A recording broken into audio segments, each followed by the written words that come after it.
Awesome. Thank you.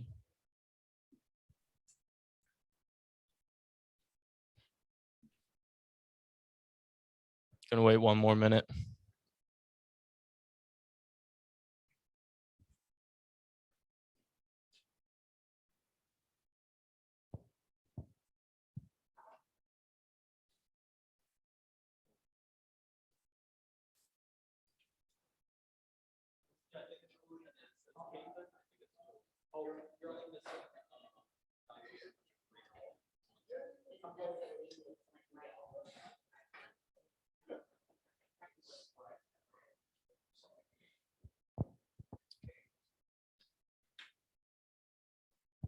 All right.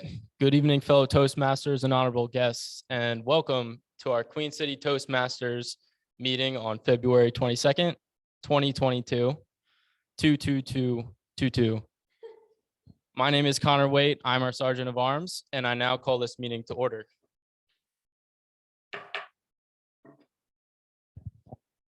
Our theme of the day is breaking away from conventional wisdom. And I look forward to hearing from all of our speeches for today. We have a packed crowd and we have 3 speeches for the day. And with that, I'm gonna hand it off to our president, Vanessa Waller. Thank you, Connor, and thank you to everyone joining us tonight, both on Zoom and in person. I see we've got an excellent turnout in person as well, so I'll wave to you all from Zoom. And I've heard that we don't have any guests in person, so I think it may just be 2 Zoom guests joining us tonight. And for those of you who are new, my name is Vanessa Waller. I'm the president of Queen City Toastmasters. So I'm so happy to welcome you both tonight. And our guests are always, welcome to attend meetings. You don't have to give a speech if you don't want to, but there is an opportunity later on in the meeting to give a short impromptu speech if you would like to get a taste of Toastmasters. But before we jump into speeches, I do always like to just invite our guests to introduce themselves, to say how they found us and their interest in Toastmasters, just so we can kind of get to know you. Again, I'm Vanessa. I think we have a couple guests joining us, Denise and Caitlin, it looks like, on Zoom. Denise, do you want to go ahead and say hello to everyone in person? Oh, sorry, I think you might be on mute still. Oh, is that better? Perfect, yes. So, hey, my name is Denise. I can actually say this is my first time doing a Zoom meeting. So hello, everyone. In regards to Toastmasters, I have tried it in the past, never could quite get past the icebreaker introduction one. So I wanted to kind of get back into the groove and see if I can overcome that fear and give it a shot again. Wonderful. I definitely can sympathize about the icebreaker speech. I remember that was a little nerve-wracking, but fortunately you've come to a great club because we have all been there and it's a very supportive group. No judgment zone, so it's a very good group to get started with your Toastmasters journey for sure. Oh, awesome, thank you. Yeah, absolutely, we're glad you're here. It looks like we have Caitlin Vang as well joining us as a guest. Welcome, Caitlin. Did you want to introduce yourself and share how you found us and kind of your interest in Toastmasters? Yes, I'm Caitlin. I'm currently a student at the University of North Carolina at Charlotte, and I heard about the Toastmasters organization through one of my professors, my communication professors. So I just wanted to try it out, and this is my first meeting, so I'm excited to learn about everything that it has to offer. Awesome. Well, thank you so much for joining us. All right, since we do have a full agenda with 3 speakers, I will turn it over to a very important Toastmaster who will be guiding us through our meeting tonight, and that is none other than Toastmaster Harvey Tran. So welcome, Harvey, to the stage. Thank you so much for serving as our Toastmaster of the evening. Thank you, Madam Toastmaster Vanessa. As you all can see, I lost my voice, so please bear with me. Toastmaster, Toastmaster, Toastmaster.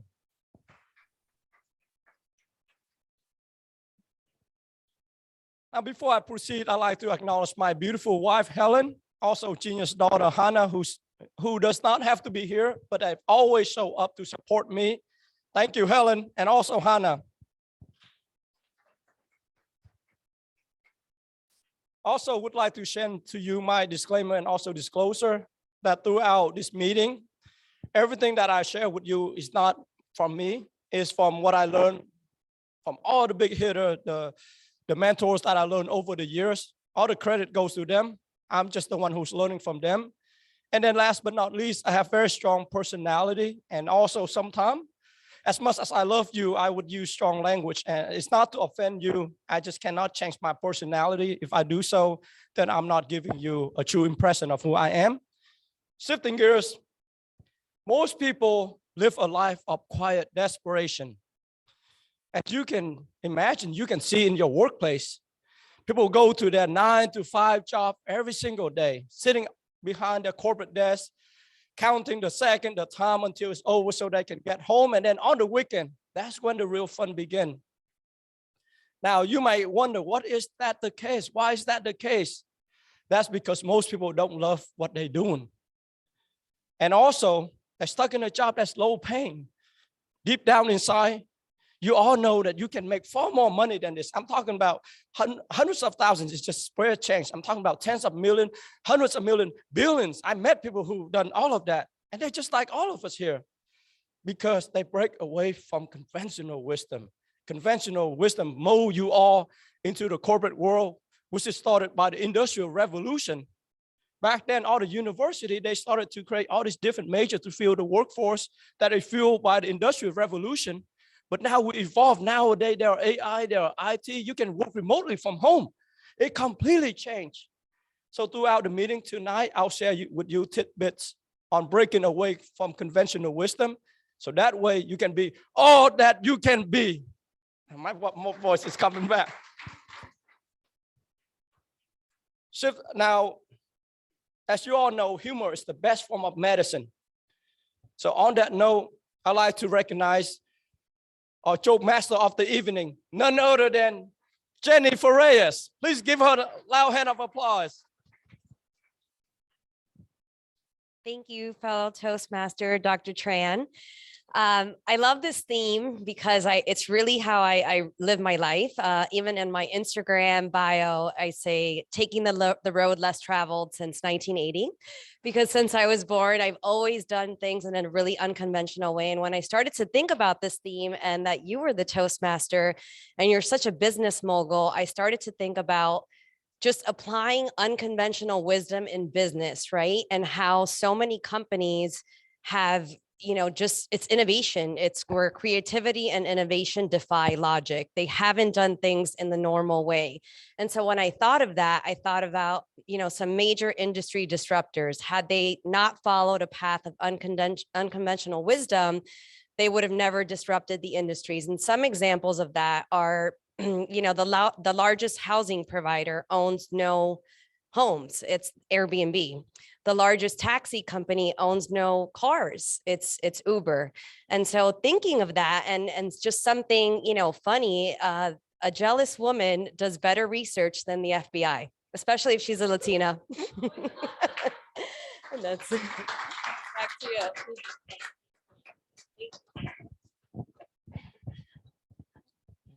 Now I'm gonna introduce another person, another Toastmaster. It's very, very important to our organization. No one likes his job because he has to call out people's mistake.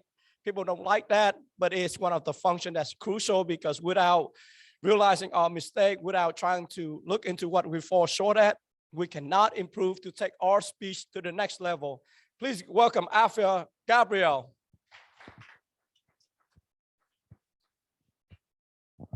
Thank you, Mr. Toastmaster, and fellow Toastmasters and guests online. I have a confession to make. I think that the reason that I come to Toastmasters each week is to hear Dr. Tran speak. Like, he pumps you up, he gets you going. So thank you. As grammarian, it's my responsibility to pay close attention to our language usage in each speaker today. So I'll be listening to our improper language that may be used. I'll be listening to certain interesting phrases or quotes, and I'll make sure that I take note of any ahs or ums that are used as well, just to help us improve in our speech moving forward. It's also my responsibility to introduce to you the word of the day. And today, the word of the day is going to be holistic, holistic. And that means to consider the complete system of a thing instead of just its individual parts. So an example of that word being used today is instead of focusing on the individual players on the team, the coach decided to take a holistic approach and focus on the entire team's performance moving forward. Each speaker is going to be encouraged to use the word of the day. And later on, I will read the Grammarian's Report when called upon.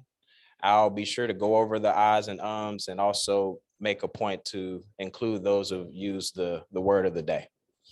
So thank you, all Toastmasters. And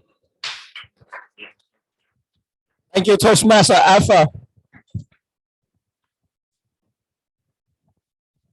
Now, you all might think that the most precious resource is money. Don't get me wrong, I like money, I love money. If you don't think money is not important, you don't know where to shop. Contrary to conventional wisdom, the most precious resource is not money, it is actually time. We all have 24 hours in a day. After that 24 hours is expired, we cannot get it back. Time is the only resource that you cannot get it back. You can always get money, fame, so on and so forth, friends, but not time. Time itself, you should view is holistic. Now, I'll know about timing. I would like to recognize our timer of the evening, Holy Sowinski. Thank you. Hi, everyone. My name is Holly, and this is my first time being the timer, so I hope I can provide a holistic experience for your night. I'll start with the light on green. It'll move to yellow, and then red means time's up. Speeches should be 5 to 7 minutes, table topics 1 to 2 minutes, and evaluations 2 to 3 minutes. Thank you.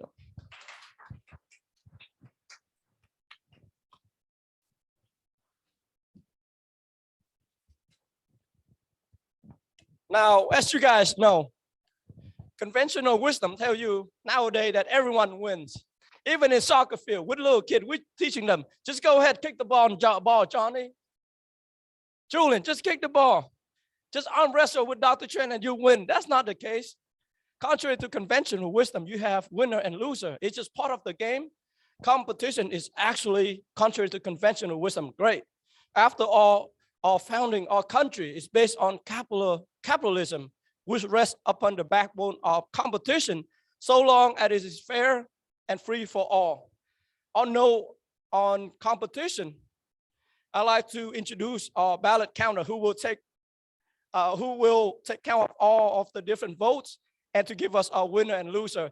Our last note about loser, don't worry about losing. It's part of taking your skill to the next level. I lost plenty of time. Last week I lost to Sarah Mary. So I take that to improve. Thank you all.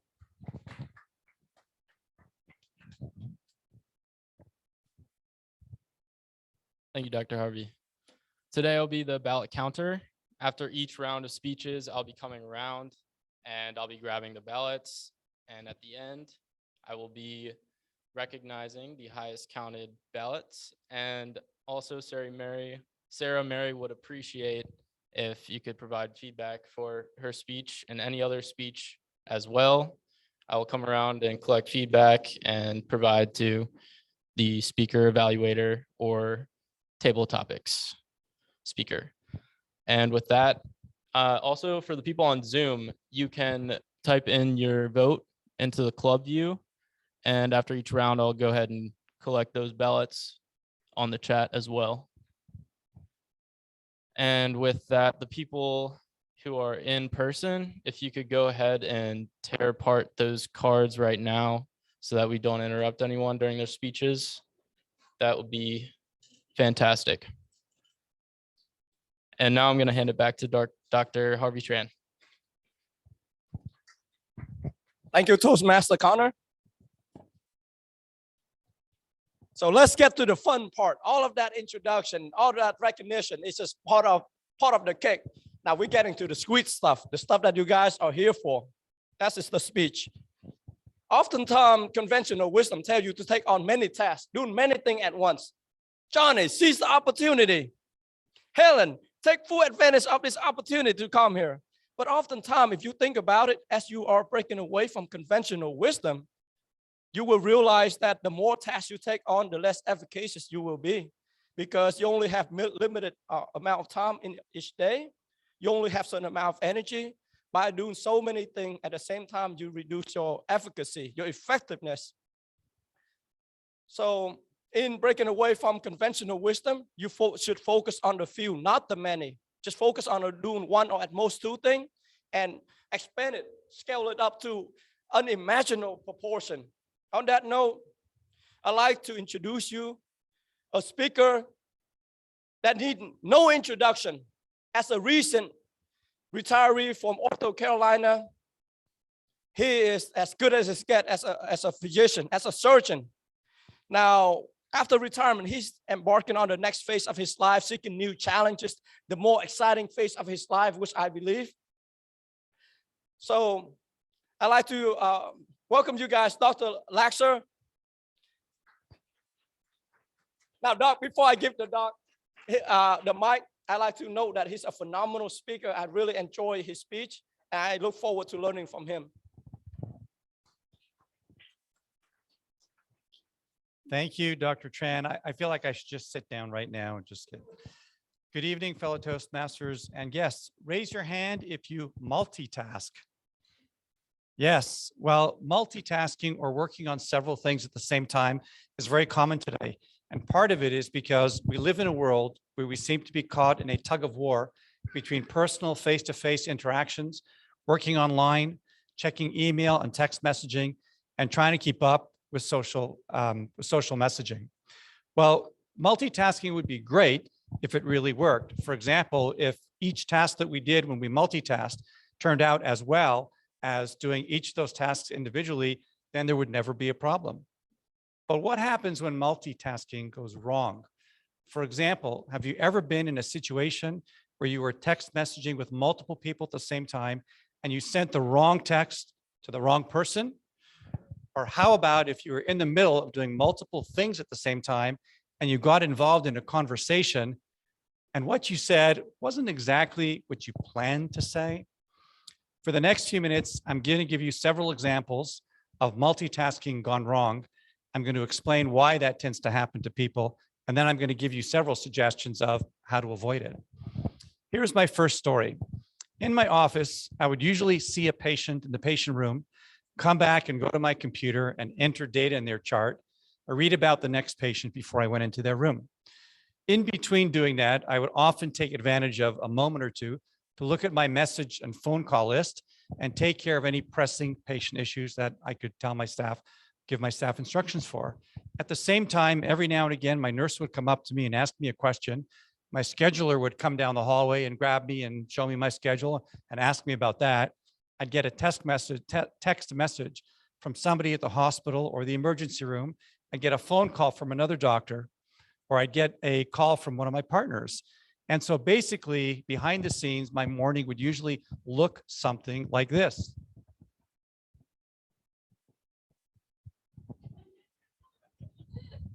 So you get the picture. So imagine a Monday morning in my office and everything seems to be flowing pretty well. And I get a text message from my wife around 9 o'clock. And she says, "Hey, honey, just so you know, kids are off to school. The dog's been taken care of. I'm on my way to work. See you tonight. XOXO." And I respond to my wife, "Sounds great. Have a great day. I'll see you this evening.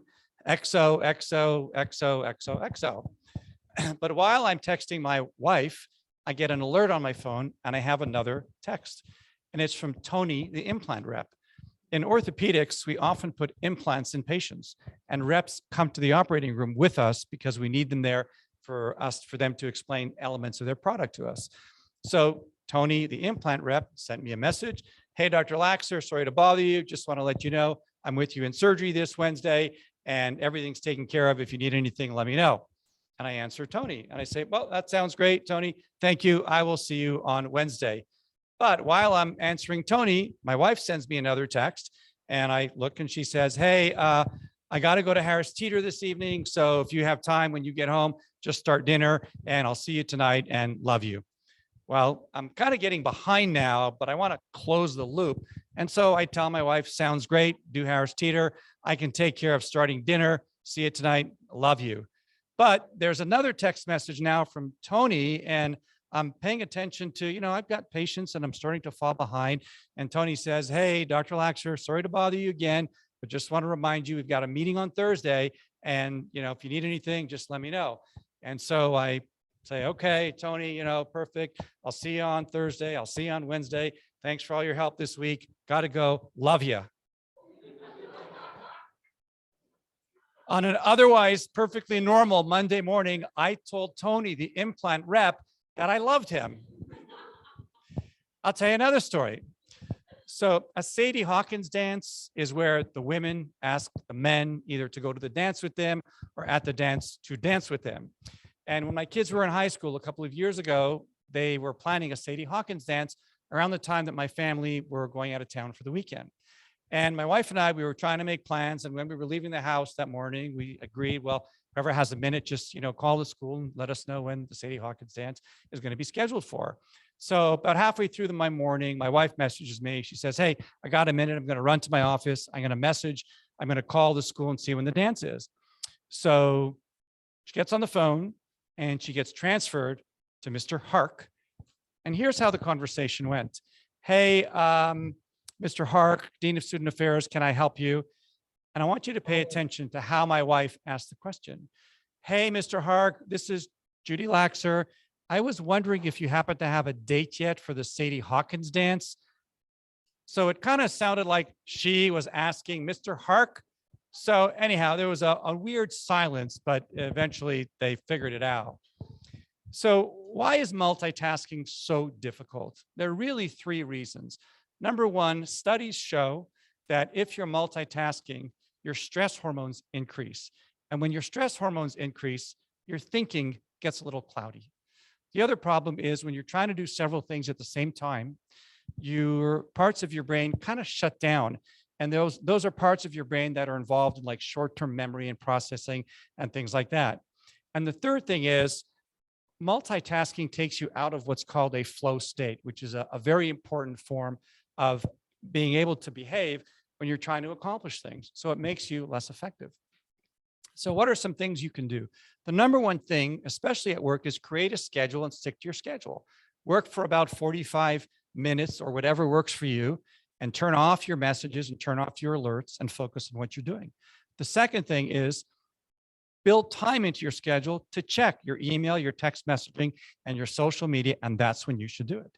And the third thing is take a break. Go outside, go for a walk, meditate, listen to some music, but give your brain a chance to reset. So I want to leave you with a couple of concluding remarks. And if you want to take notes, now might be a good time to write a couple of things down. The first is don't ever, and I repeat, don't ever tell Tony the rep you love him unless you really mean it.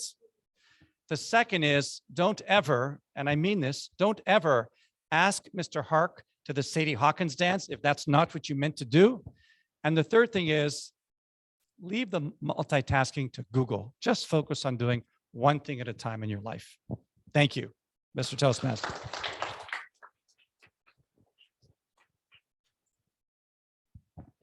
Wow, such a phenomenal speech. I'm there writing, just focus on one thing at the same time, even though I know that's what I should do. Thank you, Dr. Laxer. Our second speaker of the evening is doing his L2 pathway, innovative planning, connect with your audience, with this speech titled, The Skill Gap. But before I introduce him, I want to share with you another tidbits on breaking away from conventional wisdom. We all been taught that education is the holy grail out of poverty. Truth be told, I hate education. God works in mysterious way. The more you hate education, the more God wants you to take on education. I'm the youngest member of a family of 6 kids. I hate school. I always skip school. This has always been me as a kid. I fought the neighborhood kid. That's what I enjoy doing. That's what I did best. And my brother just stick me to fight the other kid in Vietnam. Now, my dad, he was a high-ranking officer for the South Vietnam Army. He said, hey, you're the youngest one of the family. We want a physician, so I follow his protocol. It did not do me any good. I was under $100,000 in student loan. I didn't know how to pay it off. And as you know from my prior speech, I had to work at GNC, making like $9 an hour. Believe in education. Contrary to education, contrary to conventional wisdom, the holy grail to success, the holy grail to building generational wealth, to be all that you can be is to upgrade your skill in making money, your high income skill. So this is one of the things I learned from one of my mentors. Focus on that, work on that. All know of the high income skill or boosting your skill. I'd like to introduce our second speaker of the evening. Now, every time I listen to him speak, every single time, his skills start to leap to the next level. And I'm always intrigued and very excited to hear what he has to talk about in his speech under the title, the skill gap. Please welcome Son Sho Hall. Right, thank you, Dr. Tran. Hello, fellow Toastmasters, honorable guest. It's great to be here to talk to you about the skills gap. What is the skills gap? In January 2020, our unemployment rate was at the lowest that it's been in over 10 years. It was 3.5%, very low. In 2 months, that unemployment rate jumped up to nearly 15%. What happened? I think you have a good idea what happened in 2020. The pandemic happened. Unfortunately, many lost jobs. Millions of people lost jobs. Many businesses went out. Global trade halted, it stopped, and there's much worse that happened after that. But with every problem, there's an opportunity that arises as well. New formations, new companies were born, new businesses were made. Employees started to realize that they hated their job, so they quit, right? And they transferred to different jobs, new occupations that made them feel better. How many people here switched a job in the last 2 years or started a venture? Okay. How many people took an online course or online class to skill up? It's a large percentage on Zoom as well. I would say about 80%. The pandemic, what happened with the pandemic is that a lot of businesses had to make online sales. They had to move their business online. So it was a large digital transformation that happened during this time period. The problem is that we lack the skills. A lot of companies had to outsource their work or figure out a way to transition their brick and mortar stores to online. But don't take my word for it. Let's take a look at Management Consulting Group, McKinsey & Company, and what they had to say. The top slide over there is what you're seeing. And the top 3 skills gap that McKinsey & Company has identified that they need the most is data analytics is number 1, IT is number 2, executive management as number 3. It's no wonder with the amount of online shopping that we do on Amazon, the Netflix binge watching, that the need for these skills are very high. Netflix has employed thousands of engineers to make sure that they put the next Joe Exotic in front of your TV screen. Amazon makes sure that they leverage data to put the next products in their fulfillment centers. So you make sure when you purchase an item online, it gets to you the next day. So how are these companies filling the gap? Slide number 3, please. Very hard to tell, but they're doing 2 specific things. They're recruiting a business, they're recruiting, and then they are also upskilling employees as well. Going with the theme, the traditional wisdom would be to stick with your 9 to 5, but this is a great opportunity for people who are in recruiting, who want to start a recruiting business, to start one now. The recruiting is very high. Employers need people.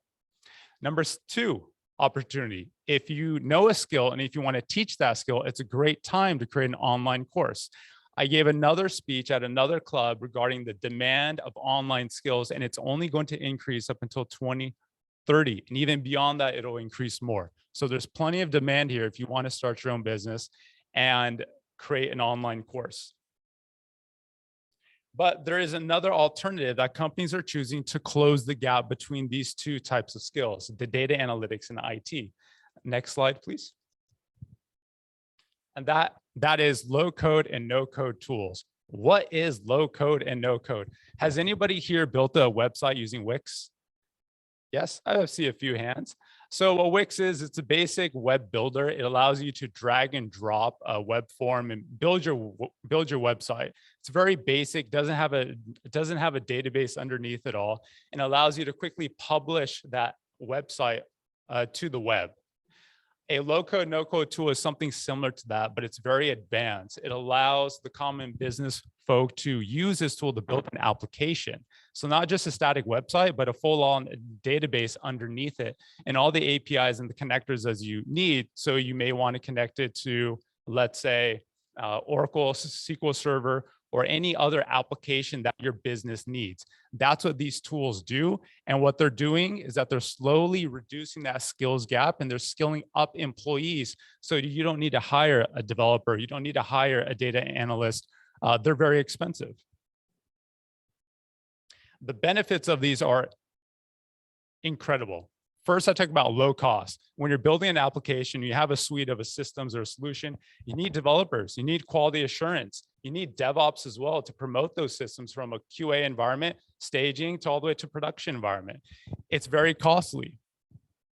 On top of that, you're increasing innovation as well. You're decreasing the barrier of entry to building applications, right? So the people who know what applications to build are the actual business operators. They're not the developers, to tell you the truth, not at all. It's the business owners, the people who do the requirements of day-to-day operations. They have the best idea. They know exactly what they need. And now the barrier has reduced, so they can now build these tools.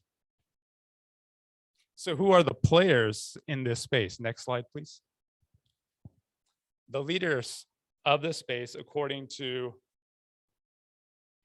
not Forrester, but according to, yes, Forrester, are Microsoft,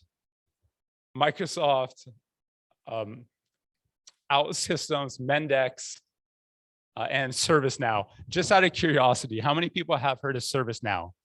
And this is for my own personal benefit. How about OutSystems? No? And then Mendex? No. Okay. I'm not even gonna ask for the last one because everyone knows it. How many people here use Outlook or Office 365 for work? Almost everybody here. That's fantastic. The company who has the most market presence is Microsoft. Everyone who raised their hands, you all have access to their low-code tools. They're building it themselves. Next slide, please. Microsoft has what they call the Power Platform. It consists of 4 suites of applications, 4 types of tools. Power Automate. I heard an Instagram post here earlier on. What Power Automate does, here's an example, or a tweet, is that you can build a workflow. And that workflow, you can actually get Instagram, add it into your workflow or a tweet. And then if it's a negative post or a bad post, you can actually process that through an AI. There's a sentiment that you can use. If that tweet is bad or good, that sentiment will then trigger another code or not a code, but some type of trigger, an email or a message to the marketing manager saying that this tweet was bad. That's what workflow automation allows you to do. Power BI is the second one. That's the data analytics that I was talking about.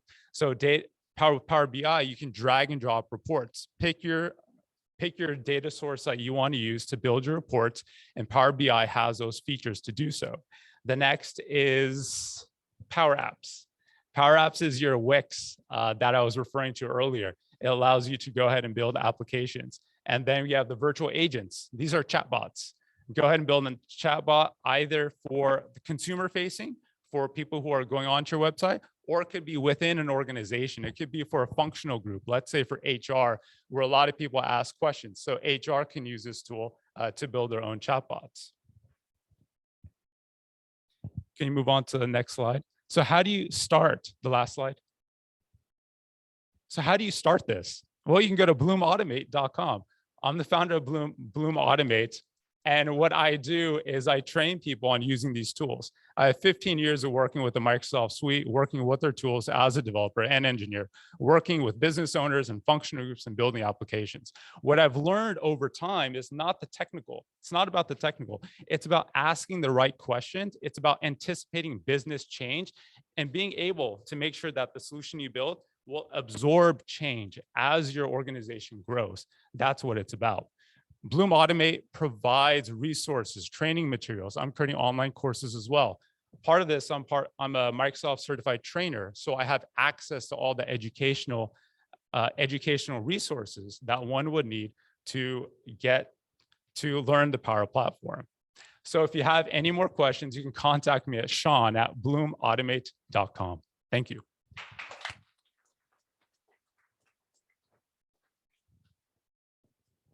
Now, in breaking away from conventional wisdom, I'm going to leave my note chart down there just to experiment how I would do.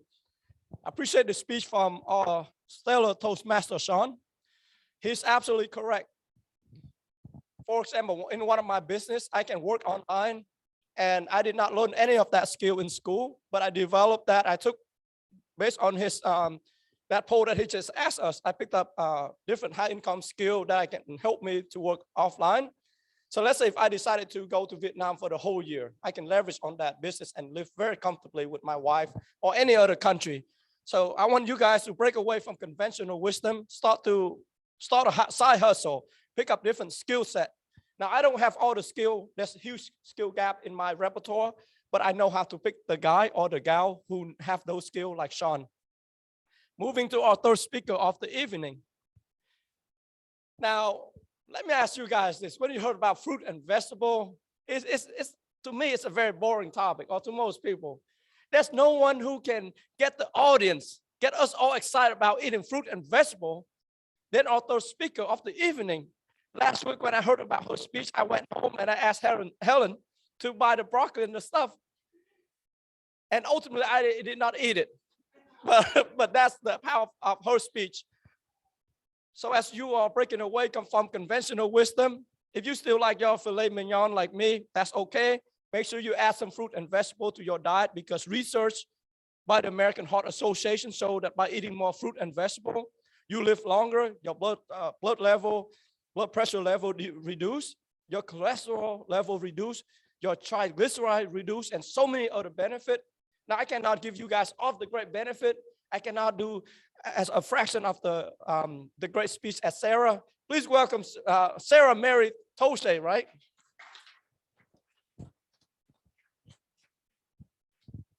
Thank you, Dr. Harvey.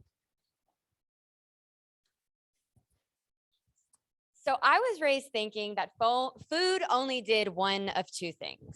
One, it either made you gain weight, or two, it helped you lose weight. But never was there a conversation about food actually adding years to your life or taking them away. Before I was born, my maternal grandfather had already died. By the time I was 3, my maternal grandmother had battled cancer 6 times, and on her 7th bout with cancer, ended up passing. A couple years later, my uncle dropped dead on the tennis courts due to an enlarged and inflamed heart. Shortly after that, another uncle was diagnosed with cancer and almost died on an operating table. This was all before I was 5 years old. Then I became an adult. I had to watch my paternal grandfather die slowly of dementia, and my paternal grandmother die even slower of a rare strand of ALS. And then my friends started getting diagnosed with diseases, lethal diseases, young 20-somethings, 30-somethings-year-olds, vibrant, beautiful people in the youth and prime of their life battling for their lives. Something didn't seem right. But the saddest part of it all is that I just accepted it as normal. I figured, well, disease is a part of life. That's why we have medicine. We all just kind of have to get used to it. I know I am not the only one in here who has had to say goodbye to friends and family too early.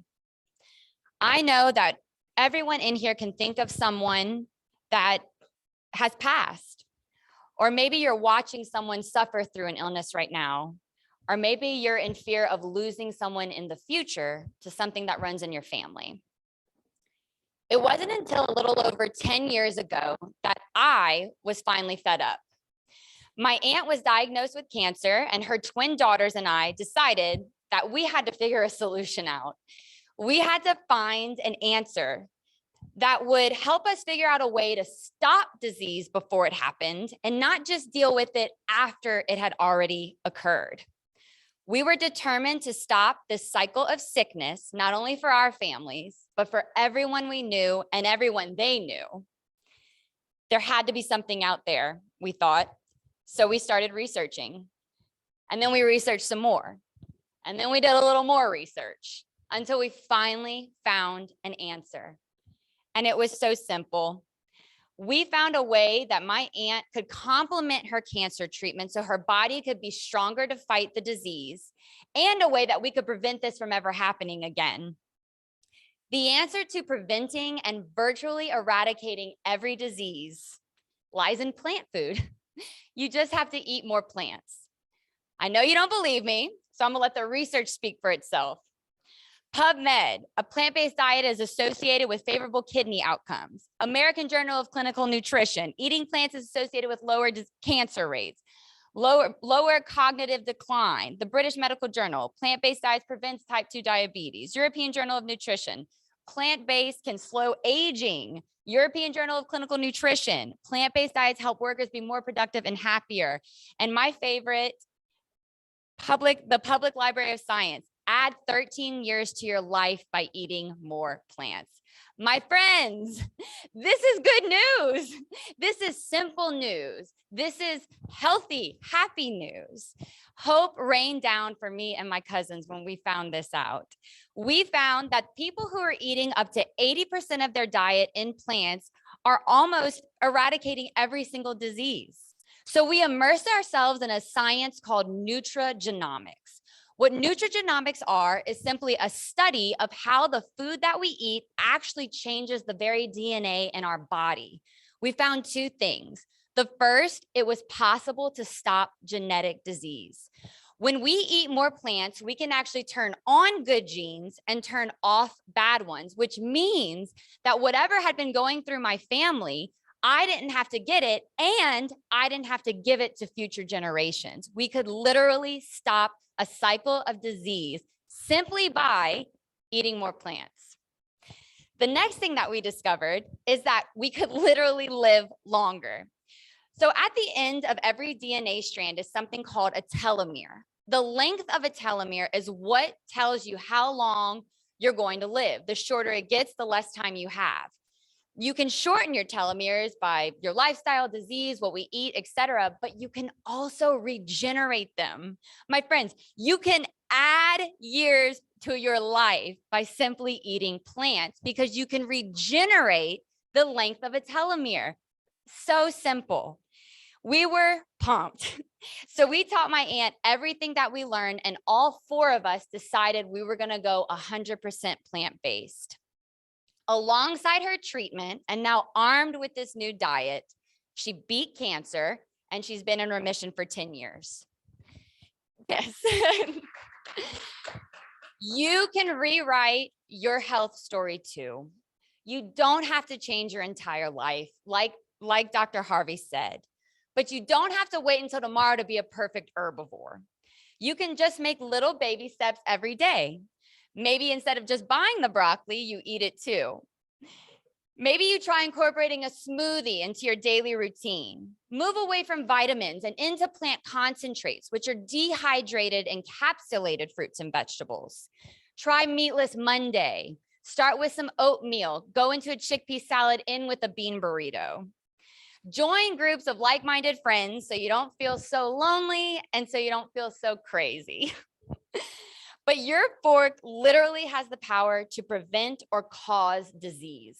So my hope for you and your loved ones is that you'll eat more plants so that you can live with the certainty that your parents will get to meet their grandchildren, their great-grandchildren, and their great-great-grandchildren. I want the last 10 years of all of your lives, that's ages 90 to 100, to be spent playing outside, traveling, laughing, and enjoying your family, and not going in and out of hospitals. When you eat, what you eat today will change the quantity and the quality of your life tomorrow. So choose plants. Your life can be longer and healthier than you've ever imagined. Thank you. Thank you, Madam Toastmaster Mary. Such a phenomenal speech. Helen, let's go to Whole Food. I need some more broccoli. This time I'll eat it. At this time, I'd like to call on Thomas' report.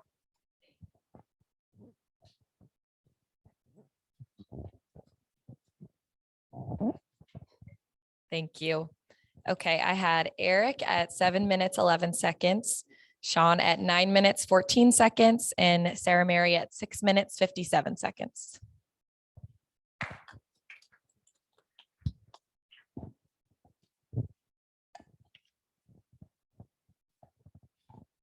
Now moving to the next part of our meeting tonight, that is just as exciting as the speech themselves, because when I first started, I love this aspect.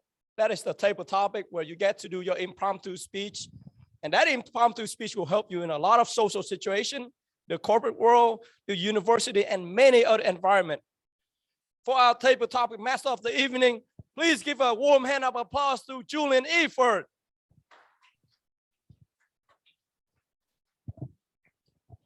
Good evening, everyone. As Dr. Harvey said, it's time for table topics. This is always a great part of the meeting. It's great because it allows guests to participate if they want. And so the table topics section is a 1 to 2 minute impromptu speech. So I'll ask a random question that usually goes along with the theme of the meeting, and anyone can volunteer. So we'd love to have some guests participate. To start, do we have any volunteers? And also you guys on Zoom as well, if you want to participate.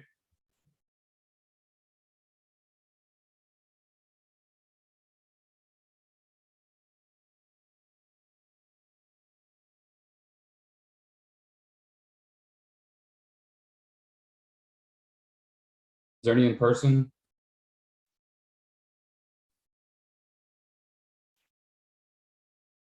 Afia. Okay. All right, awesome. First question.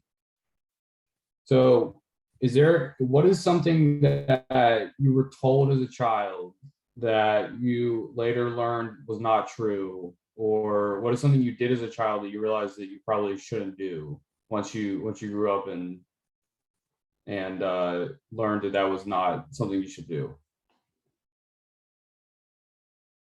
Okay, one thing that I was told as a child, or I learned later on. What's something that you learned as a child that you later on realized was not true? First thing that comes to mind is Santa Claus. It's not true. I learned pretty quickly that the people who were responsible for my happiness on Christmas morning were the people that I saw every day, and the people who really worked hard to make that experience happen for me. I don't know if it's had any major impact on my life, not believing in Santa Claus, but I do know that it has given me a greater appreciation for the sacrifices that my parents have put into making me feel special and giving me special moments. I now am a parent myself, and I know for sure that nobody else is taking credit for the hard work that I'm putting in for my daughter now. So thank you. That's what I have to say. Not the answer I was expecting, but that's a great answer. All right, do we have a volunteer for a second question?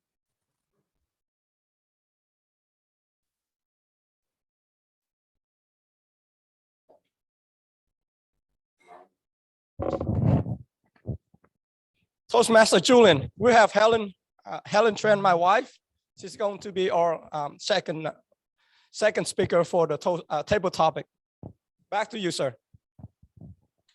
Okay, so second question. Have you ever wanted to do something but didn't do it because people told you not to or told you that you couldn't? Helen ơi, Toastmaster Julian hỏi Helen. Trước giờ có cái nào mà Helen muốn làm nhưng mà có người nào nói Helen là mình làm không có thể làm được, nó ngoài khả năng của mình, thì Helen có thể chia sẻ với Toastmaster cái kinh nghiệm đó hay không? And FYI, Helen, she speak limited English. She come here to learn more English and also to improve her speaking skills. Cái việc mà em muốn làm nhưng mà làm không được. Cái việc mà Helen muốn làm nhưng mà có người nào đó nói mình không có làm được ngoài khả năng mình làm.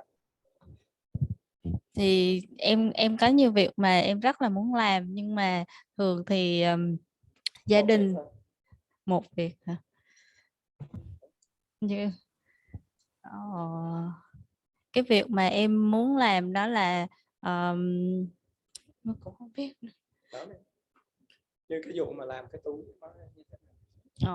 Thường thì em rất thích vẽ và em hay vẽ những cái món mà em thích, nhưng mà thường thì bố nghĩ em không có làm được thì hay cản đi cái sự đó của em. Helen said that she liked to design her bag because I bought her a bunch of MS bag, and then she draw on them and did the artwork on them. And when I was angry, I destroyed the bag. But I bought her a new one though, many more. So Helen said that she loved to design and make all those bags. And she said that there was one time when she posted on Instagram and someone else asked to send that back to her for her to design the artistic work. And I told her that the person seems kind of shady, that, he might put drug or something in it. And then I stopped her from doing it. And it was my mistake. So thank you, Helen, for letting me know about it. Back to you, Toastmaster Julian.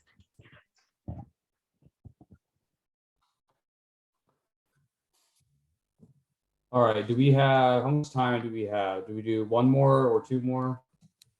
I would say we have time for one more, Julian, just because we had a Okay. 3-speech night. So let's do one more. Okay. All right, any other volunteers? Anyone on Zoom? Would you guys like to go?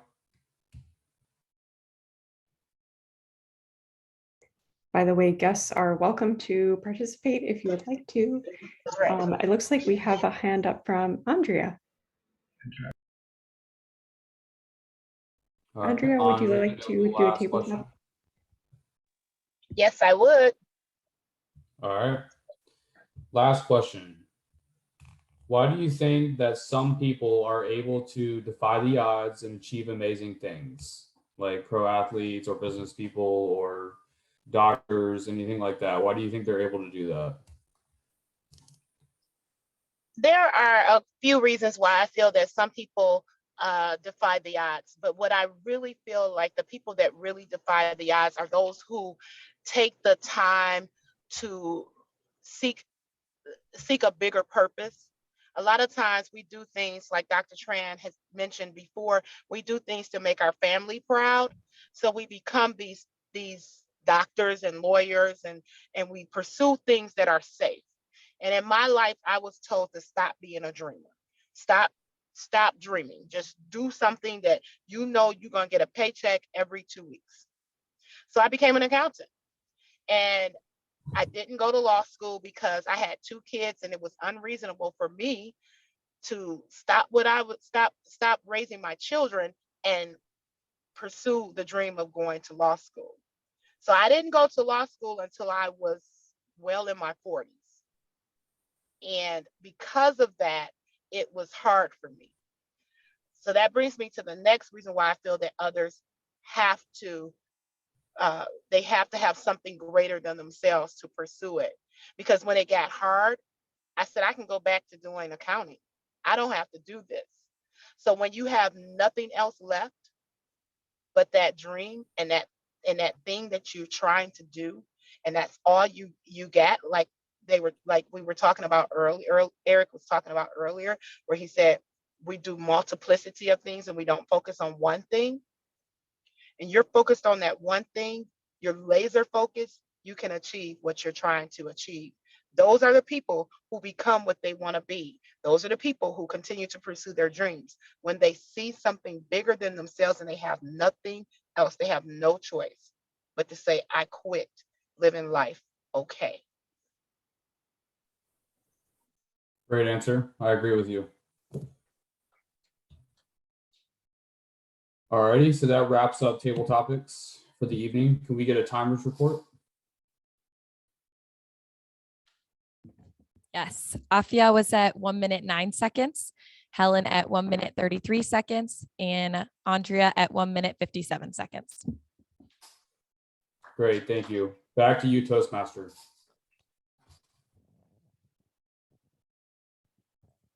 As for the next part of our meeting tonight, I'd like to introduce to you a Toastmaster, a general evaluator. I'd just like to share a brief story about him. A couple of years ago, when I first came to Toastmasters, I could not speak.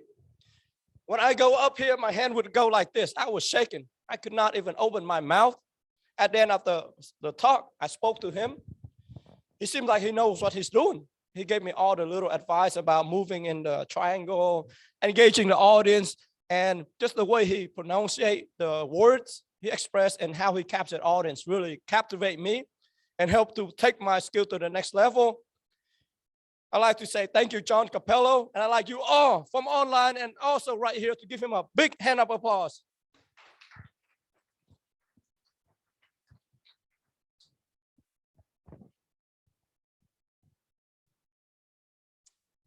Thank you, Dr. Harvey. Why did we walk through those doors, the line, for the first time? I bet if I went around the room and asked all the veterans that are here, or perhaps even some of the guests online, we'd probably get a pretty thematic answer. We're here to improve. Now, how can we achieve that? We want to see progress. I would argue to get the holistic approach here at Queen City Toastmasters, we need two key things. We need to fail often, and we need to fail better. Toastmaster David Jones talked to us about repetition. Practice makes improvement. And that's pretty clear. We need the reps. You need to come up here in the safe zone and do it often. The second thing, though, is failing better. What do we mean by failing better? Well, when we learn from our mistakes, we don't make the same mistake twice. And that is the key aspect of progress. If you're going to take the next step from this level speaker to that level speaker, you must accept constructive criticism, accentuate your positives, and eliminate your negatives. Toastmasters and guests online, my name is John Capello. I'll be serving as your general evaluator. Now, I have three key roles here for our evaluation portion of our meeting. One, I'm going to introduce each of our evaluators tonight that will be evaluating each of the prepared speeches that we have. Two, I'll be providing a general overview or my thoughts on how the meeting went tonight. And then three, I'll be asking our grammarian to come up and provide a grammarian report, see how we're doing on our filler words. So we've got a full agenda. Let's kick things off. First, evaluating our first speaker, Dr. Laxer. Please help me welcome to the stage our first evaluator, Toastmaster Jamie Richards. Thank you, General Evaluator John. Eric, congratulations, another fantastic speech. I'm going to give my feedback on three dimensions as usual: structure, content, and delivery. I do know that you were focusing specifically on this pathways for hand gestures and verbal and inflection and variety, so I'll provide some specific feedback around that as well. Let's start with structure, though. You always take a holistic approach to building your speeches. You always have a fantastic introduction. You always use callback and recall throughout the speech in terms of telling stories, and you always have a great conclusion at the end. So no different this time. I think you continue to hone that practice, and now you're starting to invite more, call it flexibility into that and allow yourself a little bit more room for humor. So I think that's a good addition to how you structured your speech this time.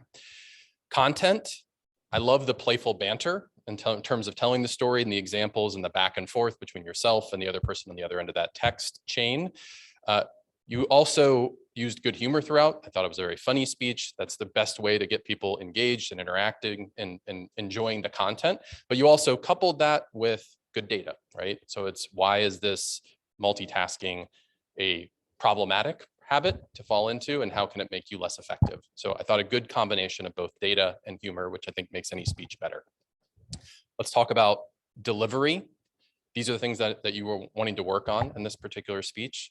Great job with hand gestures. I noticed that you put more effort into that, whether it was pantomiming the particular experience, whether that was, recalling the text, using your hand to create that imagery. That was fantastic.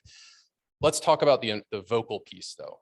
It was still somewhat monotone throughout the speech. I think what you could do a particularly good job going forward is longer pauses in between your examples. Let the story envelop or unfold. Also let your jokes land a little bit longer before you move on to the next topic. They're funny, everybody laughed, right? But let it soak in a little bit more. Enjoy it a little bit more. I would also challenge you to pace, use the floor a little bit more. It's something I want to figure out how to work on as well. But I know that with focus on that, you were doing so many other things well that you could start to infuse that into your speeches pretty easily, I expect. And lastly, in terms of vocal range, take some lessons from Dr. Harvey, from Sarah Mary. Get excited about your speeches, right? Or just like put your heart on your sleeve a little bit, right? You were embarrassed. Tell us how embarrassed you were after you told that person that you love them. So those are some things that I think you could add, challenge yourself on. But overall, fantastic speech, and I continue to watching you grow.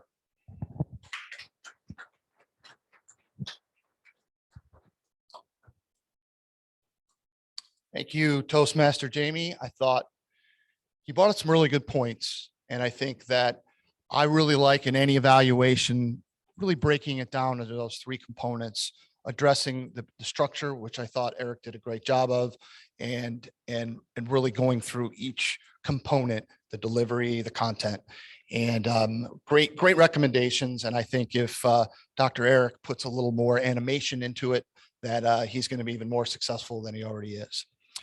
Okay, moving on.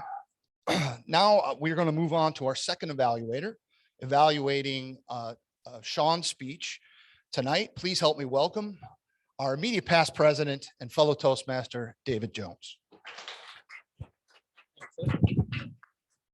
General evaluator. All right, when I started with Toastmasters, people would come up here and give some really strange speeches and things I didn't understand. Sometimes I'd do toast, and it's part of the pathways. And what Sean did tonight was, it was a project where he had to talk about an unfamiliar thing to an unfamiliar audience. Now he knows this also, he couldn't talk to an unfamiliar audience, but he had to talk about a subject that we don't understand. And I think he succeeded at that because most of us didn't understand most of what he was talking about. Therefore, that's why he did what he did. He follows the pathways. Now, you excelled at talking about what most of us don't understand. You were able to explain it to us. And you started off by asking us in questions to engage us and also to inform us, because you kind of went through a process of what you were talking about and kind of explained it where we can understand what you were talking about. And you also talked about in a humorous way. You made us laugh. And I think you talked, although I haven't seen it before, I think that was one of the Tiger shows or something like that, when you talked about Adventurous Joe or something, I forget, but I got the gist of it. And also when you were talking to us, you had the slides going, and for the most part, you didn't look at the slides until you lost your place at one point in time, and you did look at it, but that's why they're there, and that's why we're here. So I didn't see that as a negative. I see that as a positive, where you didn't get flustered. You just looked at them and you just kept on going. And let me see what else. To provide an audience. All right, now areas for improvement. Now, you're the speaker. It's your stage when you're up here, so you're responsible. We should all, not you, we should all show up early and make sure that the slides are working. We had some technical difficulties, and last minute I was trying to get them up there, but we should show up early just to make sure that we're always able to, the slideshow's working. And I think you sent me the PowerPoint, because we have a clicker for that now, but I didn't get to the PowerPoint because I was just rushing for it. But just getting here early, making sure the room's set up and everything is your responsibility as a speaker. Also, I'll get to that in a moment. Going back to something that you did good. At the end, I thought your closing was a little, it threw me off. I didn't realize you're the guy that we need to go talk to about all these things. It almost felt like you're up here being a Stephen Jobs type person. You had great hand gestures. You're using the whole stage. I thought your whole presentation was well done. You're definitely a natural. So I liked it. The only thing I would challenge you for, and again, I'll qualify it in a minute, but to know your stage, because the majority of your speech, you were over here and the people on Zoom didn't see you. Now, in theory, we're Toastmasters and we should be in person talking. Therefore, I think the Zoom is secondary. As long as we're up here doing what we do and we're comfortable, that's important. But whenever you're speaking elsewhere, you always have to know what's going on with the stage and where the cameras are and your audience and making sure that you have everything set up.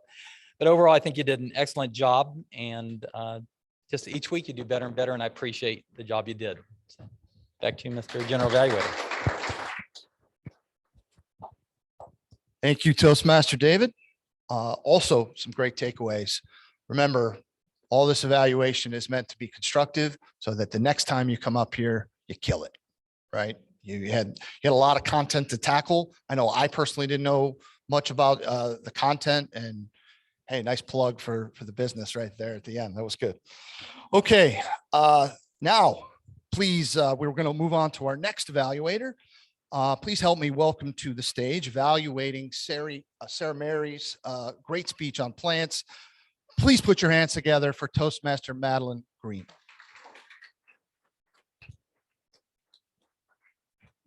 Thank you, Toastmaster John. Sarah Mary, thank you for that speech. I know you wanted to focus on connecting to the audience, so I'll keep my comments in that vein.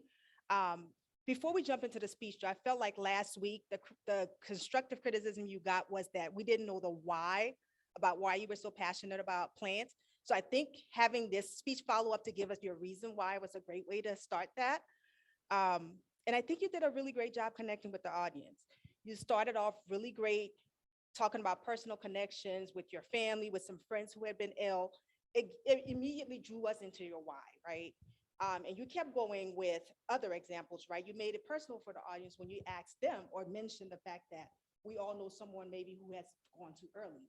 Again, accentuating the why. So I think you did a great job of connecting all of us around a common, I guess, issue that affects all of us. And even when you went into kind of the sciencey stuff where you were reading off headlines, I feel like at that point you could have lost the audience, but you purposely chose great headlines that, again, all of us could relate to, right? So I thought also great job there. And then another way I thought you did a great job of connecting to the audience, you kept saying my friends, right? It implies more intimacy with the audience, and I really liked your use of that. And then partway through the speech, you mentioned that your aunt had beat cancer. Again, a great hurrah, right? Because all of us started clapping. It's something we could relate to, and we wanted your aunt to win, right? So thank you for giving us that example. I love how you kind of started to wrap up the speech with some great quick hits that we could all relate to. I think Julian had once spoke about atomic habits and the fact that you can build a habit by doing it in small steps. So I really like the fact that you broke it into the tiny digestible steps for us. I like that. And then I really loved your ending of allowing all of us to visualize these great lives where we're hanging out with our grandkids and great grandkids. I don't want children, but I wish that for all of you guys. So yeah, I think in terms of your goal of connecting with the audience, you hit it head on. In terms of other aspects of the speech, you were very comfortable up here, made great use of the space. And I thought you used your body really well to connect with us too. I really like the hand gestures of off and on. I'm a visual person and that really clicked. And I thought you had really strong projection and a clear voice. So overall, great speech. I apologize. It should be constructive criticism. I have none. I was a huge fan of the speech, but thank you so much for it. And hopefully we get to learn more about plants from you.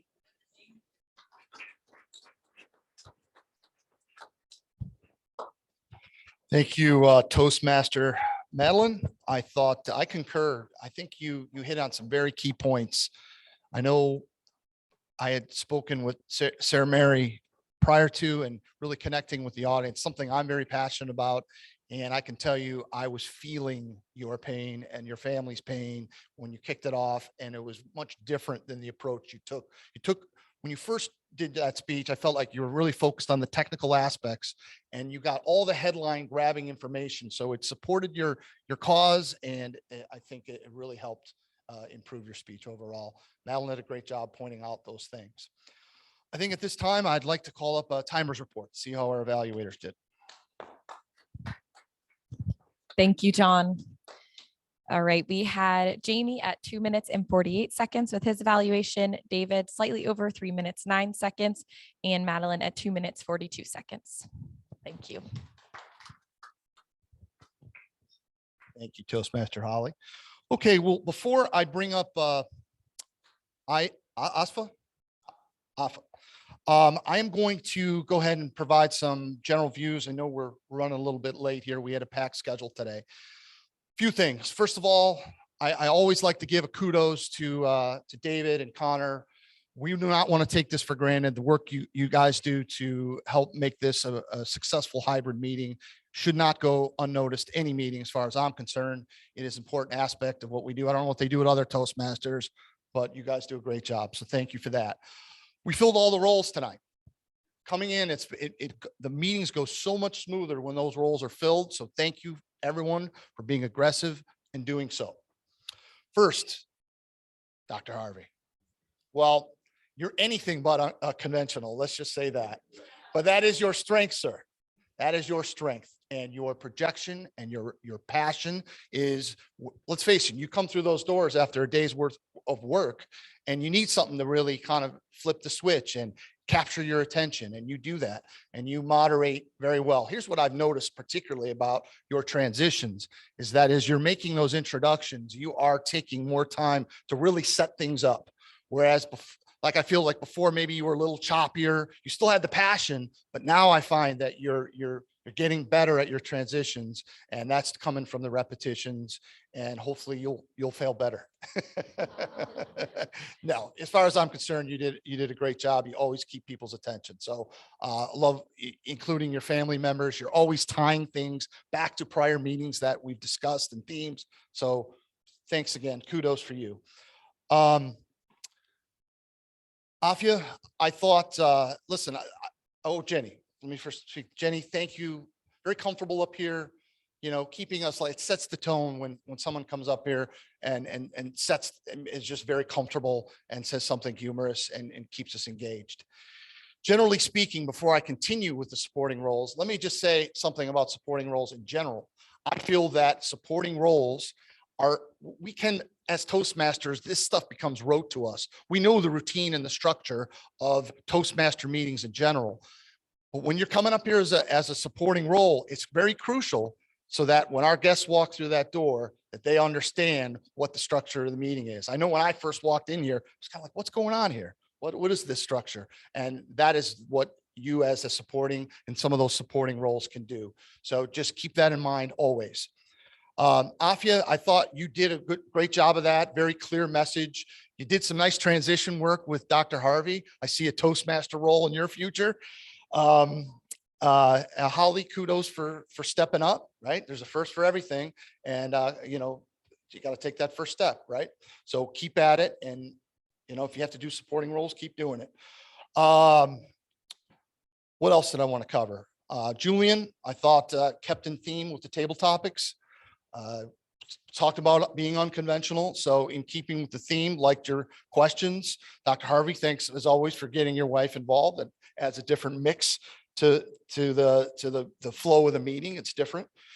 Andrea and Afia, who both participated, thank you. Both very strong, witty answers, something that I need to be better about. And I guess finally, like I said, I think that being beyond what we wanted to tonight. We have talked about it with Toastmaster Jamie.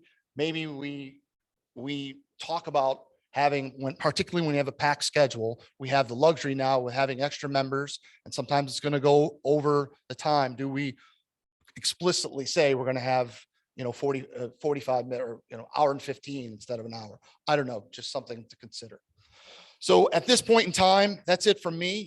You've done hearing from me. I'm going to bring up our grammarian to give us a grammarian report.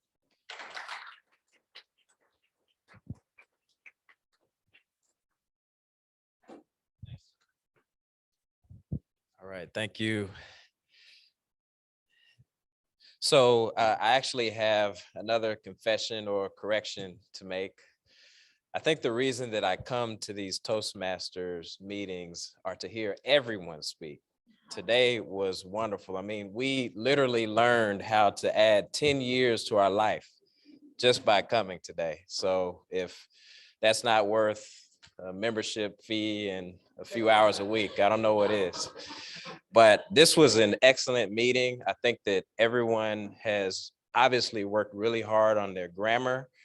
I think that everyone spoke very clearly, and I have just a few things to cover in terms of the ahs and ums, which personally, I don't think they're all negative. I think that some of it's a natural flow of speech, but for those who are really looking to eliminate those from their speech, I'll share. So Dr. Tran, today there were 3. Holly, there were none. Connor, none. Dr. Laxer, 1, I counted. Sean, I counted 5. Sarah Mary, I didn't count any. Julian, I counted 3. Andrea, I counted 2. John, I counted 7. Jamie, I counted 3. David, I counted 1. And Madeline, I counted 9. And I probably had a few as well. So the phrases that stood out to me were during Dr. Laxer's speech, where he said, "What do you do when multitasking goes wrong?" And I immediately internalized that question because I feel like my body is multitasking when I'm up here. And that's why it's a little bit difficult sometimes to get what I want to say across easily. I'm thinking about connecting with my fellow Toastmasters when I'm sitting there. I'm trying to remember the things that I'm supposed to say later on, and all other sorts of things are probably going on. So I feel that I took from that speech, if I can hone in on what's really important, I can probably find success in the future. So that stood out to me. There was a phrase from Sean's speech: the demand of online skills will only continue to increase beyond 2030, I believe. And those are keys to success. That kind of ties into what I said, the value that we all get just from coming here to learning about these things and hearing about ways to kind of get ahead. And that was pretty, that really resonated.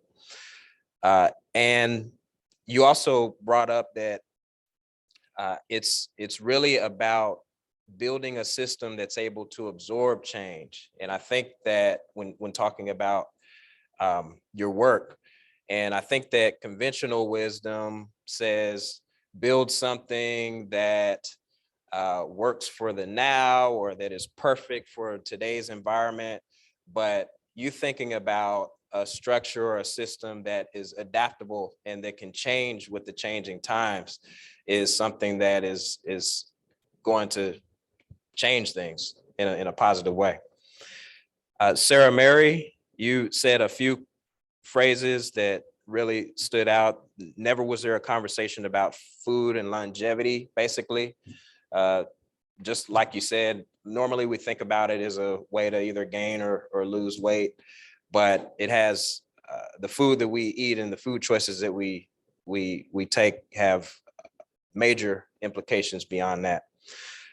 The answer to eliminating virtually every disease is to eat more plant foods. Wow. And you also said that to stop a cycle of disease, eat more plants. That was very interesting. It means that the decisions that we make now, good or bad, have long-term impacts on our future generations. And to learn from what you shared today, hopefully it's going to change lives. Also heard John say to fail better and to fail forward. And that's something that I'm taking to heart. When I get up here and screw up, I'm hopefully screwing up less each time.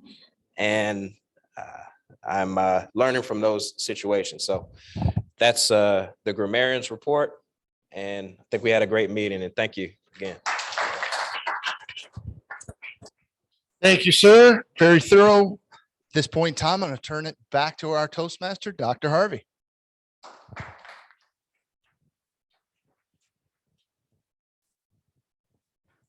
Wow, the meeting tonight, everybody deliver such phenomenal speech. Even the supportive role was just completely blown off my mind, and I feel very honored to be here with you all. Before I give my final comment and also other stuff, I'd like to call on our ballot counter. Let's see who's the winner is. I'm very competitive. I was like 3 phenomenal speeches. Who the winner will be?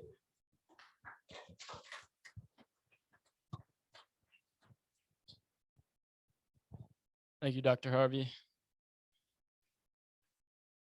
We had a great meeting tonight, and I would like to now recognize our nominated speakers.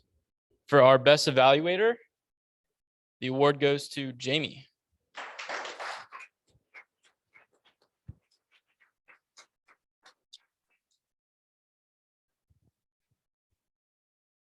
Second up, our best speaker goes to Sarah Mary.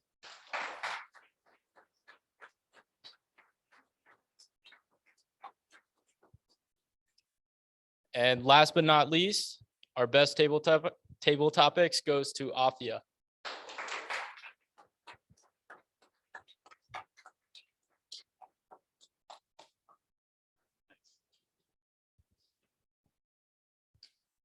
And with that, I'm going to hand it back to our Toastmaster, Dr. Harvey. Thank you, Toastmaster Connor. For our meeting tonight, I thought that everybody delivered a phenomenal speech from everyone, even the supportive role. I know Sarah won, congratulations, but all the other speakers are phenomenal. I like to view things as winning and losing, but in this situation, if I'm going to break the rule, I strongly believe that every single one of you were the winner tonight. Meeting was very well organized with John up in the stage. It just lit up the whole crowd, and I just love it. Everyone here show up, deliver a 100% stellar performance. I'm very happy to be a part of this organization. Now, what you put into Toastmaster or whatever area in your life is how much you're going to get out of it. If you want to take your speech skill to the next level, just like David said, 1,000 speech. The more you fail forward, the better your skill will be. And all note of skill. Take what Sean said to heart. What he said is true. You can still have your full-time job, work on a side hustle. I did exactly that. And who knows what that could lead to. Now I'm jumping up to much bigger venture. But what Sean said will give you the freedom, the income, as you take your skill to the next level so you can enjoy your life. Now, last but not least, conventional wisdom said that I'm a nobody, that you're nobody. You're just a physician, an accountant, a lawyer, just a regular worker. But I strongly believe that you all can break away from conventional wisdom to be all that you can be. You can be better than Tony Robbins. You can take this skill and scale up your business. You can become executive. You can be community leader. You can be all that you can be if you consider breaking away from conventional wisdom. And thank you all for your precious time. I feel so honored to be here with you all. And with that being said, I'd like to return the control to Madam Toastmaster Vanessa. Thank you, Toastmaster Harvey, for guiding us through that dynamic meeting. I felt like I learned so much, just as other speakers have said. So thank you to our speakers and to everyone who helped out tonight. And before we wrap up, a couple things to note. We do have a brief board meeting for the executive board after this. So after the meeting finishes, we'll convene with that group. And any members, of course, as always, are welcome to attend that. And I also like to give a special shout out to our guests. Thank you for sticking around with us throughout the meeting. And I'd like to invite our guests to give any feedback if they would like to share before we close.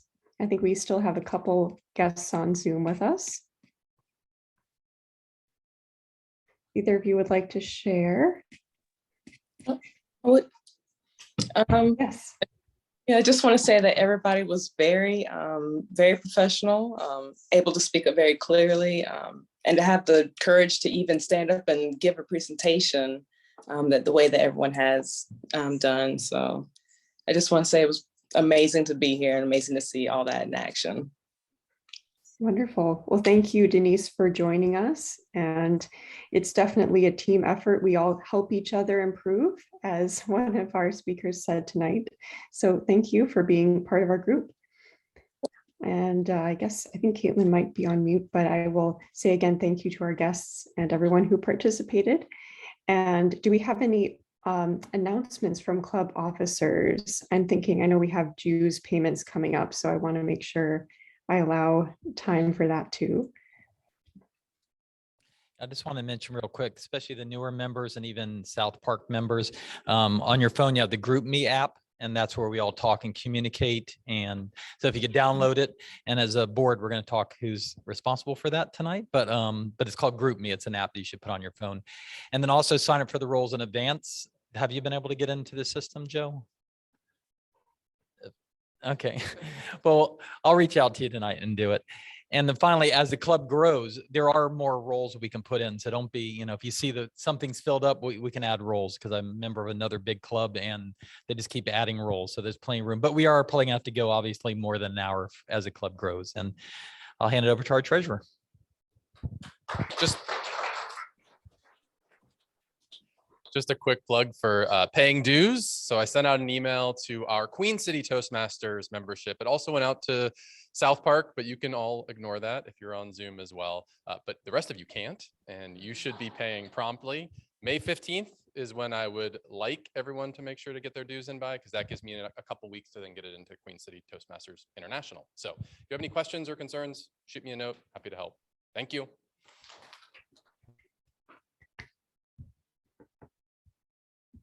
Wonderful. Thank you so much, David and Jamie.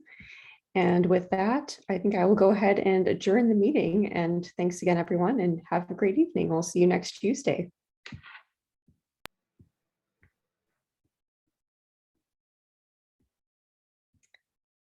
All right. Well, thanks for sticking with us, everyone, on Zoom.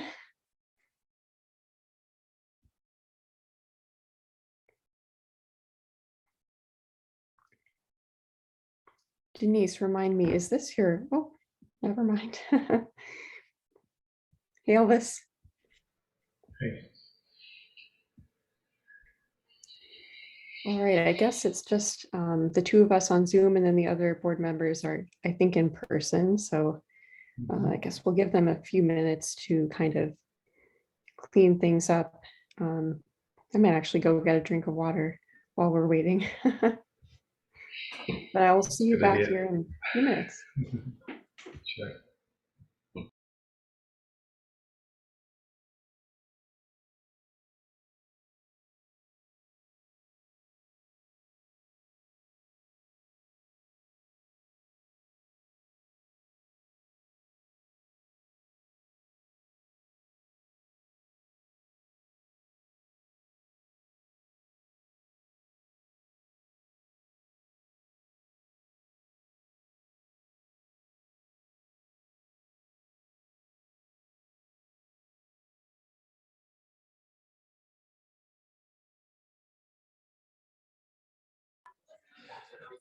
We'll be ready to go in like 2 or 3 minutes when some people clear out.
All right, I think we're about ready, Vanessa. Hold on. Awesome. Yeah, let's go ahead. We'll go ahead and do it now.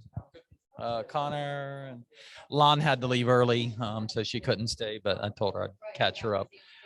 So, so we got Jamie, Connor.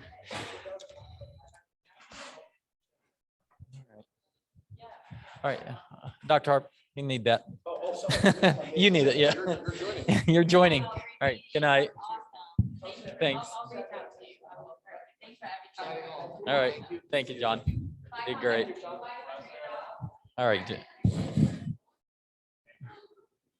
All right, Vanessa. All right, looks like we have our group, and I've got Elvis online here as well. So thanks everyone for circling up. I know we're running a little late, so I'll try to keep it brief. But we do have a couple things that are on the list for like upcoming events to be aware of. I know starting at the top of the agenda, we had talked about ordering some trophies for our contest winners. I just wanted to follow up. I couldn't remember if those had been ordered or what the status was. Yep. I think was it Jamie? Was it? Yes, I ordered them. So we are still waiting on the first place ones. That I ordered them, 8 weeks ago. The first That's place what I was ones are on thinking. I think it's back. just slow. Yeah, they're on back shipping. order. They supposedly processed on the 11th, but I don't have a shipping date. I have the second and the third place ones. So as soon as I get an update, I will let you know. And that way we can schedule and coordinate when we give them out, hopefully shortly, but I don't have them yet. Perfect. Okay, cool. Yeah, that's an easy one. All right. And then I was going to say, shout out to David for kind of helping us add our South Park Sister Club members to our website. I was following up on that just to see, is that something that's only for officers to do online? Is that something we should all know about? Or is that something any club member can help with potentially? You have to be an officer. I think you have to, you have to be, I think, treasurer, president. I sneak in the back door by using the administrative code, but that's when Jamie, usually it's a treasurer who goes in and signs up the new member so that they can access the system. So I think, but I'm not sure. I think it's president and treasurer have access to that system, or the administrator. So it's something, you've never done that? I think I probably did it like Long years time ago, ago with, there's kind of a list of members with their email addresses. So I think if that's what it is with the admin, I think I remember that. I was just double checking. I haven't heard, I think there were a couple that were signed up, but I wasn't sure whether we were still waiting on, like some people hadn't signed up yet or something like that. So just wanted to remind myself to ask about that. Yeah, I'm not, some people haven't, but they're probably not interested in doing it. So maybe that's why I didn't. But I think Elvis and Jamie had brought up that we should have somebody in charge of adding South Park people for now and communicating with South Park so that we're not all doing it. So I don't know who's, I don't know if Elvis was raising his hand for that or what, but but yeah, so we should. And then the other thing was that group me, because we need to have people add members and new members to the group me. I've always done it in the past, but there should be somebody. I don't know if that would be Dr. Harvey as our, but yeah. So we just need to know certain roles to do. Okay. Yeah, that's a good question. So the group me, I think I've been able to add people, but sometimes it hasn't always worked. Like for some reason their contact wasn't in there. I am not sure if they have to first, like if you can just put in an email address and it would work, or I think you have to have their phone number. Phone number, yeah, I think so, which you would get that from the Queen City roster. Yeah, it should be on there. Yeah, okay. Well, Dr. Harvey, have you been able to do that, or have there been any like technical issues on that side? I'm the least tech savvy member of the team, but I always believe in expanding my comfort zone to learn new stuff. So let me tinker around with the GroupMe app and also to learn how to get into the system and get all the members' number and to add them into the app. So if I have trouble, I'll ask you guys, because I know you guys know about the tech much better than me. Oh, okay. Amy, I promised that I would pay for like the trophy. I know. I think let me know, because I always. We'll let Vanessa address that, because Vanessa, I think we all had a chat about it. So. Okay, perfect. So yeah, it sounds like it's as simple as just using someone's phone number, which would be in the roster. Hopefully that's someone's cell phone, and then adding them. So I guess, Harvey, do you have the app on your phone, the GroupMe app? Yes, he does. Okay, perfect. So that's the biggest thing. Sometimes people are like, how do I get the app? And that's kind of the first hurdle. So I think you're well on your way. That if you've already got the app, that's like half the battle. You couldn't hear him, but I was going to let you address it, but he had offered to pay for the trophies. And I think we had a discussion about it, and I didn't know if you wanted to respond. Oh, sure. Okay, so yeah, I think that's very, very kind of you, Dr. Harvey. I think we will go ahead and just use our club funds just to keep it within the typical practices of Toastmasters clubs. Usually, each club will pay for its own trophies, and it's kind of just a practice or a tradition, you might say, that's established. So that's so kind of you. We will have to respectfully decline just to keep in line with those practices, but I do so appreciate your generosity, and we know you're so generous already with participating in our meetings. So of course, that's so sweet of you. But we'll go ahead and get that taken care of. And I think based on Jamie's report, we are waiting on a couple of them, but they're going to arrive soon. So should be good to present those in the near future.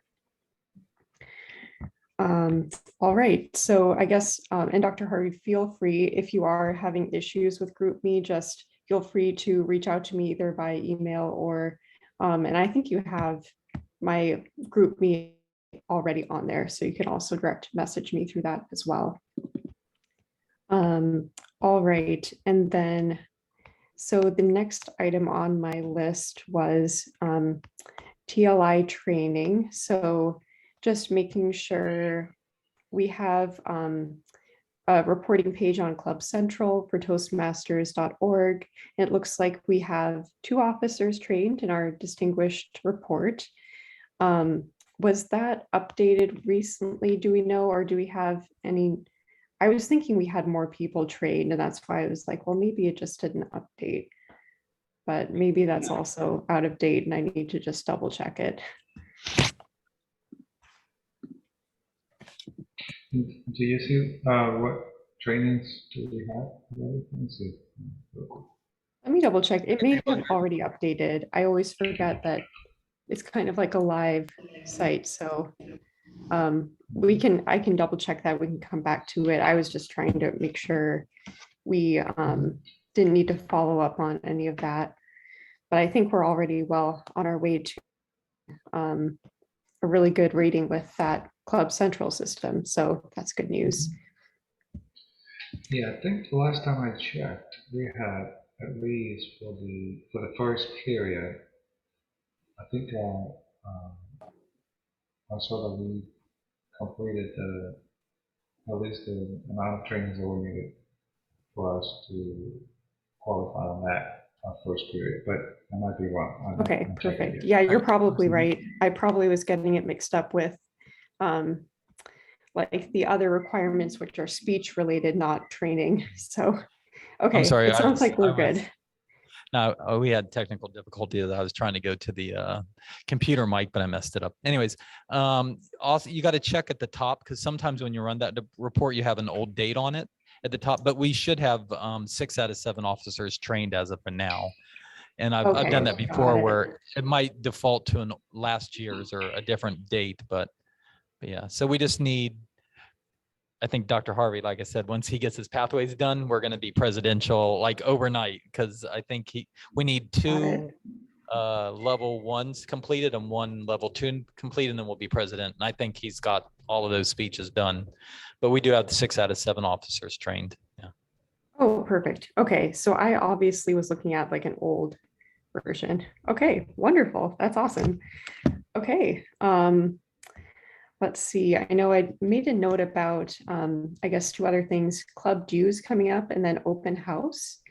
I don't know. I think it sounds like, Jamie, we're just starting to kind of remind people about the dues. Is that right? We have plenty of time until May. Dues are due April 1st to Oh, April, Toastmasters okay. International. So yeah, I said, oh, I said May. Oh, yeesh. All right. I meant March 15th. Yeah, I was Okay. confused when I heard That's that. totally fine. I was thinking like maybe I misremembered it, but that makes sense because that's why we're kind of really encouraging people to submit dues right now as opposed to Yes, later. exactly. Okay. Yeah. I think, but in your email, Jamie, you said March. Yeah, I think I got to write an email as well. I just misspoke today. So yes, that's the plan. We've got 3 weeks. Hopefully that is enough time for people to remember to do it. I'll send out a reminder email in 2 weeks. And then at that point, we'll still have plenty of time to turn around. I've already gotten some folks saying they're not going to re-up. So Balut has said and so we'll see. But I'm feeling fine about it right now. Okay. Okay, cool. So so far, no technical issues there, just kind of waiting for the money to come in. Yep, that's right. And as soon as it's all done, that's probably a good opportunity for me to refresh our finances. So I can do a statement at that point after we've brought in all dues and paid all membership updates to Toastmasters International. We'll see where we're at. Perfect. Okay. That sounds good. I guess open house, I think that's sort of, technically it's an optional thing. It's just a way to kind of get some guests coming in. And usually in the past, we've done like a pizza party, if you will, kind of something before the meeting. I don't know if that's something we're interested in doing. Usually I think it's in the spring. So I'm just thinking ahead, depending on what other things we have going on. I know we also have the area contest coming up in, I believe it's March. Let me see. Wrote it down. I'm now forgetting when that was. But I guess, you know, if anyone has ideas for like a club contest theme or I mean, sorry, open house theme, that's something we can think about as well. I mean, my personal feeling is we're doing great as a club, so I don't know if we need an open house to promote the Sure. club. I think we're just, like Dr. Harvey had a great post. Did you work with Lon for that post on Facebook? You had a quote and there was a picture, or did she just quote you and put it in there? Oh, it did it. Oh, okay. But what was but anyways, we're doing great on social media, and then we're getting members in, and so I don't know if an open house, the money and the effort to doing something like that would benefit us or not. Maybe after the dues. Yeah, Who yeah. do we have True. sign up? And then if we're feeling good about membership at that point, then we can make the decision. If not, I think just another social gathering could be a good opportunity. Yeah, instead of an open house, yeah, because we haven't, now that Right. things are getting back to normal, we could do a social where we don't have a meeting, we go out to a local bar or something and just as a team, a restaurant, yeah. And then also, Yeah, right. also with David doing his talk at UNC Charlotte, I realized the member have been coming from UNCC a lot. So would you do that talk there recently at UNCC that give our club very good marketing? So That is true, David. Also, congrats on that. Thank That you. looks It super was cool. nice. And I know you spoke Yeah. for like an hour, so that's like, Yeah. I hope they compensated you fairly for that. Yeah, I got a fleece. They gave me a fleece, the UNC fleece. But no, that was a freebie. That was part of Toastmasters. That was through Advanced Toastmasters. Freddie Barber set all that up. But it was actually two Got it, 50-minute okay. speeches. So yeah, but it was good. Do But we have yeah, a capacity for the club? do we have a capacity? Like how many members realistically? I think in the past we'd have like 40 before the pandemic, but again, we can add roles. We could break Grammarian up into word of the day and then master, and that, because that's what New York club does, and they have quiz. They have so many different role. They don't have Ballot Counter though, which is weird. But we could probably have 10 different roles, but their meetings are an hour and a half. Yeah, we're gonna have to go beyond an hour though, as we get more members, which might be difficult for. 75 minutes though, I think probably we should target. Yeah. Hour and a half. Okay. Yeah. So yeah, we were probably won't be able to do an hour, but I think 75 minutes is something we should maybe consider. I think 33. Yeah. And we'll probably be at 30 after, I'm assuming Balut, I'm assuming Natalie, and then maybe Avinash, we haven't seen him in a while. I think there's a few members we haven't seen that'll probably be gone, so. Got it. Okay, so we'll kind of wait and see if we really need a full open house, but even if we're doing pretty well, it sounds like we could even just do a social event to kind of Yeah. Substitute. That sounds fun. Yeah. Okay, awesome. Yeah, and the only other thing I thought of in reference on the topic of kind of growing the club and keeping everything organized, I was thinking about, and you know, I know David, you're a member of AM Lockport, and they're kind of a bigger club that we've looked to as a model. I was thinking, is there a way to, you know, because a lot of the issues tend to be, you know, getting people signed up for the evaluations is kind of a lagging role where people will sign up for speeches, but then they may not have an evaluator. Is there some benefit to, you know, I don't know what AM Lockport does, but do they have, you know, if you're a speaker, you have to find an evaluator for yourself for your speech. You know, that was a thought that crossed my mind because speakers are wanting to learn from their evaluations. So does it make more sense to have speakers be kind of responsible for, here's my speech, I'm signing up, but I've also got someone to evaluate me. And it maybe takes some pressure off the Toastmaster of the evening, who then can feel more like, okay, I'm going to fill in some of the other supporting roles, but I know that speakers and evaluators are kind of working together. Is that an idea we want to try and promote, for instance? I like it. Yeah, everybody likes it. I love it because by engaging with the evaluator beforehand, I like to send them that little printout, asking them what specificity, what area in my speech that I want to work on. For example, more structure.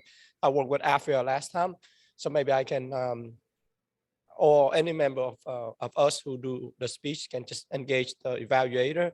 I think that's a great idea. I love it. I'm all for it.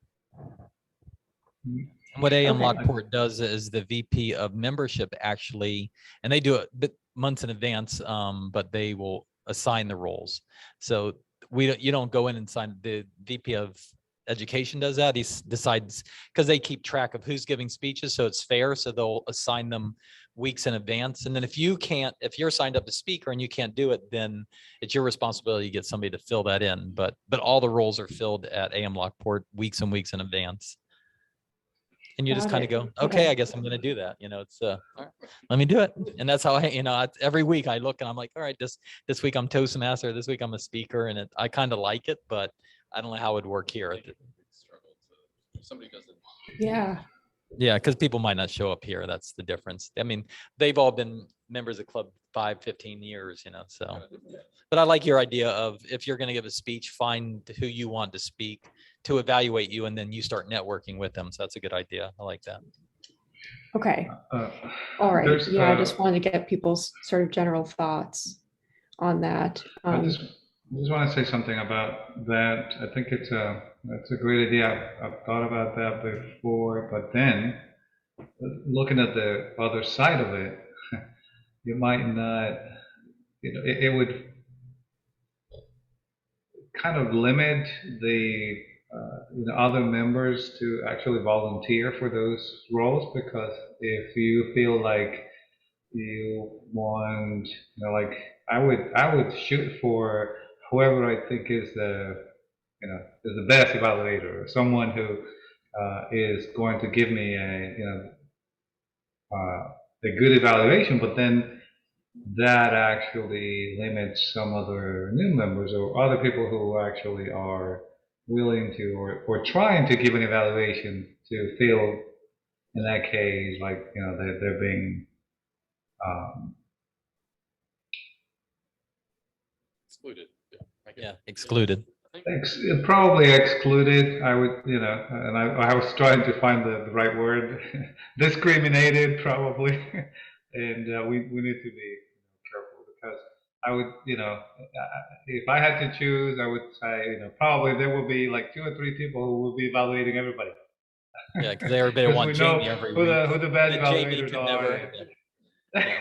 Yeah, so they'll ask Jamie every single week, and then nobody will. You know, He can't ever Vanessa do any will be other role. evaluating all every week, and so I think it is awesome, and I think we have to foster it, and part of the education program needs to be in terms of helping out fill out, the new members to fill out the roles as part of, them getting more engaged. So if you're going to be an evaluator, well, the first thing that you need to do is to know exactly what an evaluator needs to do, what is the responsibility for the role, what are the things that you have to focus on, see some evaluations, like practice that so that you can do the role as it is expected to be. Not just, okay, well, we need an evaluator, I can do it, but I don't know how to evaluate. And then that doesn't do good to the speaker. And in that way, we have to kind of balance up the things. Give the opportunity to new members to do the evaluation, but walk through the path. They have to learn, from few speeches how to do an evaluation, what a good evaluation should be. If you don't, there's a few things, and the most important one is to actually give points for improvement. That's what helps the speaker the most, and we have to always be thinking about that. I'm not a good evaluator. I try to improve on being evaluated, but if I don't do it, I don't get better at it. It's part of the same thing that we're all trying to do to get better at it. But I have to keep doing my best, trying to, messing up and getting better. Same things that were said in the meeting today. We have to give the opportunity to everybody. So what is the solution? What is the solution that we can incorporate in? Oh, encouraging people. Okay. You have an idea? I was gonna say, for the speakers, we could encourage them to, to reach out to the evaluator before they go up for a speech, and then the evaluator would be able to know what they want to focus on beforehand, but also have the option that, you can choose your evaluator, but also, we can choose for you if they're busy, they don't want to come, or something comes up. I think it's good to have each, either option, but maybe a good. like make it optional, right? If you want to choose your evaluator, you can, but if not, maybe Mhm. if Just, they want to volunteer, let them volunteer. But let's say if you want to choose somebody, perhaps it's an option. I don't know. Yeah. I'm fine either way. I just want to explore what are the possibilities. Yeah, just if, it could be a good option to choose before, and then we could, give them information why it would be a good benefit to talk to your evaluator before you go up for your speech and to choose your evaluator. And, for new speakers, they have that option where they don't know anyone in the club. We could just pick for them, and it wouldn't deter them from speaking. Yeah, these are great ideas. I'm hearing kind of, that we want to make sure newer members are encouraged to do evaluations. And we also want to make sure that, the speakers are involved with that as much as possible. I'm trying to think, maybe there's a way that we say, look, speakers, try to choose someone who maybe is a little bit newer, or maybe isn't the evaluator you've heard every week, but could be a great opportunity for them to develop their skills. I'm just thinking, is that a way that we could, put the onus on the speaker to help with that? So it's not so much falling on the one person who's doing that meeting and who may not have time to fill all of those roles. Would that be, a way to kind of compromise and say, okay, we know that we want more, newer members involved, but we want the speaker to be kind of helping with getting those people on board and signed up online. Maybe that's a way to phrase it. I don't know if anyone has any thoughts. Let's try it. Yeah, sounds good. Okay. Yeah, it's definitely that balancing act. As you know, as Elvis mentioned, we want to make sure people aren't excluded and aren't sort of being overlooked because everyone knows, you know, John Capello and David Jones and Jamie and all these really, you know, great evaluators, and they're choosing them. And then everyone else is like, well, I guess I wasn't chosen. So it's a really good point. And thanks, Elvis, for bringing that up, because we do want to make sure that's the result, is that newer members are being included. So maybe what I'll do to wrap that up is, you know, I can certainly announce that at the start of the meeting that going forward, we're going to encourage speakers to choose evaluators, and especially newer members. And I can just, you know, reach out to speakers if we're feeling like people aren't, you know, maybe doing it as much. I can always proactively say, hey, you're signed up for a speech. Who do you want to evaluate? And I can kind of watch over them and make sure that's what's happening. But yeah, I like that idea. Okay, I was just wanting to get thoughts and, you know, anything I can do to make it less scary to be the Toastmaster, and and again, get more people interested in that too. Awesome. Well, I think that's all I had on my list. So I'm sure you all have officer reports or any questions. So the rest of the meeting, I think, can be kind of open floor if anyone wants to share. I don't have anything to add above and beyond trophy ordering. I guess pins, David, you thought we should maybe revisit our pin inventory. So I can take that offline. I don't want to order pins though, just pins. It'll be like $40 of shipping for $7 of pins. So we'll figure it out. Okay. All right. And then, like I said, I'll do a statement post when dues are due, and we can pull up. I guess that'll be close to month end or quarter end. So that'll be a good opportunity on that.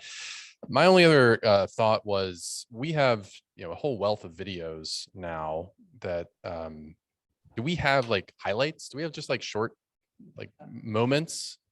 Is this something you're working on? You can take it. That's fine. I just think it's a good idea. Like, I think it's a great idea. I was thinking because I'm very familiar with like YouTube, and also because I have my own little channel too, and I've been experimenting on it. When the video is too long, you will lose the audience. They will not subscribe. They don't care. But you can maybe cut certain highlight of the video. I think that's that. I think you're going into that. I think that you're going into right. no, I mean, you've nailed it. So yeah, so if Lon, or whoever has the skill set, I don't know how to edit YouTube.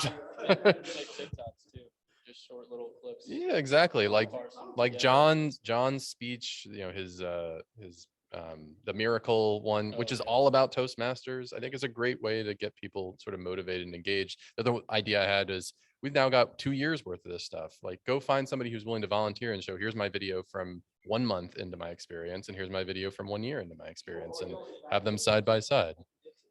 Yeah, just something. So, but again, I don't have the editing capabilities, or frankly the time to go back through 2 years. So if Lon has the appetite in this, otherwise, look, we don't all have to do everything. We've got a huge membership. Let's ask somebody who has the interest and enthusiasm and see if they'll be willing to do it. So yeah, I like that idea of having before and after videos, especially with newer members who might not know, is this really worth it? You know, that's an excellent idea. Also want a little like clips. We want clips that are dramatic, some with, you know, maybe strong language or emotion or whatever.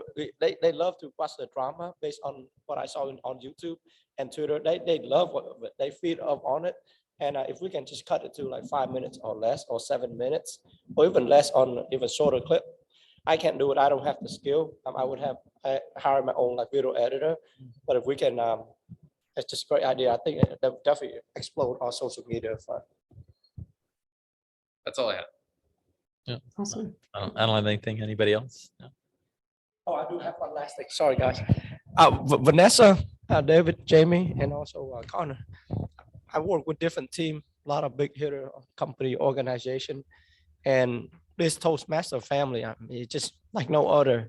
Even though I was missing for a while, when I come back, Vanessa, you still here, still have your wonderful smile and great personality and your big heart, and with David here and just great leadership. That's how organization thrive.